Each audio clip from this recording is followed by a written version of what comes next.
ушул нерсе алып барып кое турган нерсеси өзүнүн зыйнаты, сулуулугу.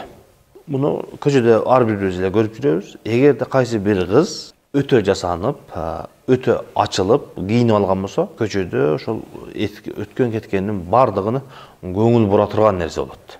Ар бир жанынан өткөн эркекпи, чалбы, баарынын антеннасы жанып калат. Эмнеге дегенде, адамдарга өзүнө тарта турган деңгээлде ачык, чачык кийинип алган болсо, ушундай болот.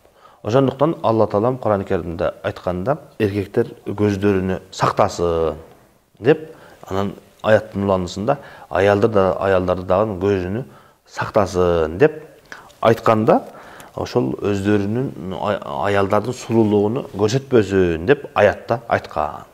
Ошондуктан, урматтуу бир туугандар, инсанды зынадан сактай турган нерсе бул ошол тышкы көрүнүштү сактоо.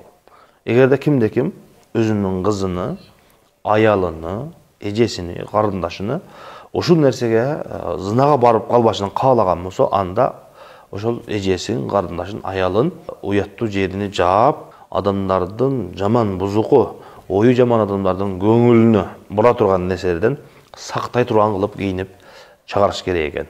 Жана ошого өзү билип ошондой кийингенге тарбиялаш керек экен, ошого канааттандырыш керек экен. Ошондо көчөгө чыкканда, тойго барабы, чогулушка барабы, жумушка барабы, эгерде уяттуу жерин жаап, өзүн сактап турган болсо, жанагы бузуку адамдагын биринчи кадамды таштап, ошол жакындап, чектен чыгып кеткенге тоскоол болот экен.